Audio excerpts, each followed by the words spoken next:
Assalamualaikum warahmatullahi wabarakatuh. Bismillahirrahmanirrahim. Alhamdulillahirabbil alamin. Allahumma salli ala Muhammad. Amma ba'd. Hari ini kita akan tengok perangai ulama parti Islam. Parti Islam. Kalau ulama pun biadab, korang ajak perangai munafik, adakah pengikut ulama? Ulama lah mereka kata ulama. Adakah pengikut ulama tersebut akan ada akhlak yang mulia? Tak ada. Kalau ulama parti Islam pun perangai tak senonoh, perangai suka duk memfitnah orang sana sini, pengikut tu pun sama naik jin dengan dia lah. Sebelum tu kita tengok dulu dua hadis Nabi. Hadis yang pertama, 3 tanda orang munafik. Hadis riwayat Abu Hurairah. Hadis riwayat Bukhari dan Muslim melalui jalur Abu Hurairah. Kita tengok dia kata apa. Tanda orang munafik ada 3. Apabila berbicara, ia berdusta. Apabila berjanji, ia mengingkari. Apabila diberi amanah, ia khianat.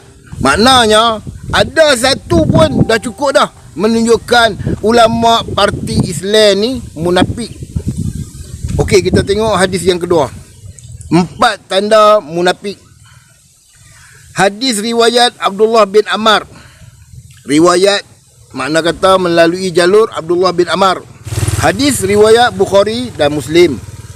Ada 4 perkara. Sesiapa yang ada padanya, maka ia adalah munafik sejati. Dan siapa yang memiliki salah satu darinya, maka ia memiliki salah satu sifat munafik hingga ia meninggalkannya. Yang pertama, apabila diberi amanah, ia khianat. Apabila berbicara, ia berdusta. Apabila berjanji, ia ingkar. Apabila bertengkar, dia melampaui batas. Itulah perangai-perangai munafik yang ada kepada ulama parti Islam. Siapa ulama tu? Dengar baik-baik suara dah. Ada pula boleh jima, boleh liwat isteri kalau dalam haid. Orang tulis kat tu. Orang yang sama yang mengatakan tak boleh buat tahlil, tak boleh baca talqin. Boleh liwat isteri masa haid. Dah kod depan haram. Bang kod ezok. Faham? Dah lah ni orang yang sama. Berat nah. Ikut imam Pak senang. Tak? Hak diakui. Nah, dunia aku dah. Dengar dah kan? Suara siapa tu? Suara ulama parti Islam. Macam tu kah perangai ulama parti Islam?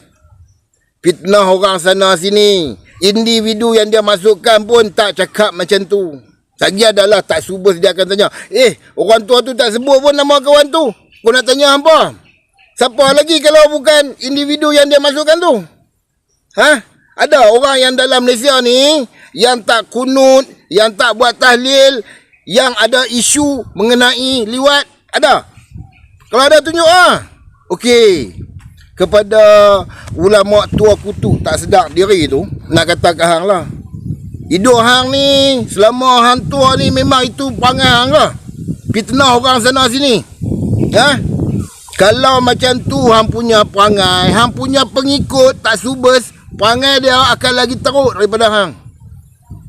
Sebab tu orang tua kata, kalau guru kencing berdiri, anak murid kencing breakdance terus.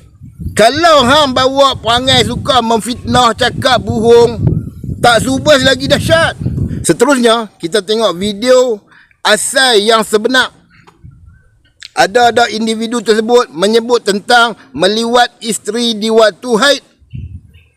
Adakah individu tersebut kata boleh melakukan liwat? Kalau tak ada, makna kata ulama setan tu adalah munafik. Kita tengok sama-sama. Ahkamul Quran, Abu Bakar Ibnul Arabi. Dia kata sebahagian di kalangan para ulama berpendapat meliwat isteri. Liwat isteri. Liwat nah. Datangi isteri pada duburnya.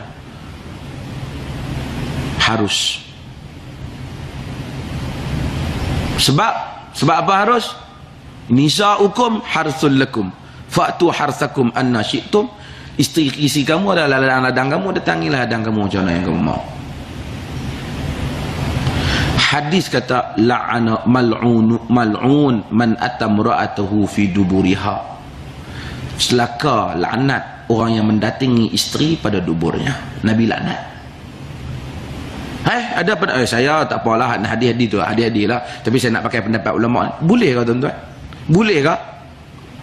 Setelah kita tahu ada hadis, kita nak perdekah juga dengan ada pendapat, boleh ke? Tak boleh. Okey, kita dah dengar sama-sama dah penjelasan daripada individu tersebut. Kepada orang tua setan ni, aku nak tanya hang. Ada individu tersebut boleh melakukan liwat kepada isteri? Ada sebut ke? Yang kedua, ada sebut tentang meliwat isteri di waktu haid? Ada sebut ke? Tu kata hang ni orang tua setan. Parti saja Islam, orangnya setan, ulamanya setan. Takkanlah perangai memfitnah orang tu kita nak kata, oh mulianya Tok Guru ni macam dengan malaikat. Pandai dia fitnah orang.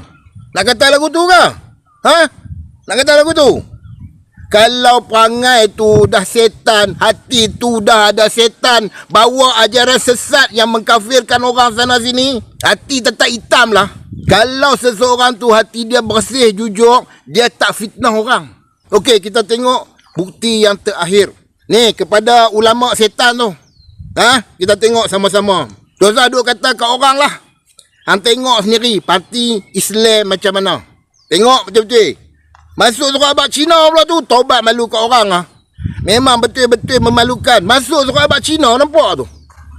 Hei, tengok ada kata apa. Kes Ketua Dewan Ulama Parti Islam peroleh liwat isteri hingga terkoyak. Telah dibawa ke mahkamah dalam kenyataan pembelaan Abdul Rashid Rahman 59. Dah tua nak mampu dah. Nafsu macam dengan setan. Mengaku tergelincir, tersalah masuk lubang. Dengar betul-betul apa bini dia abang.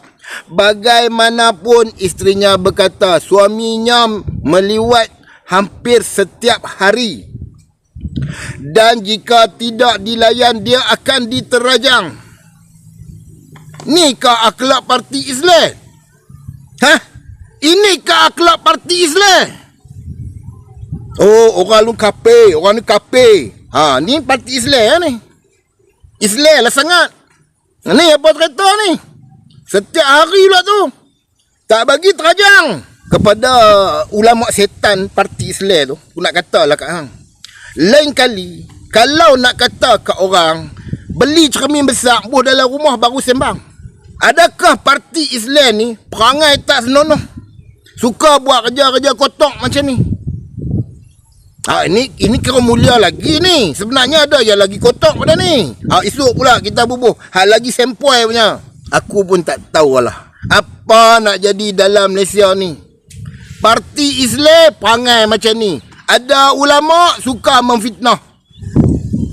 Lagi satu aku nak tanya.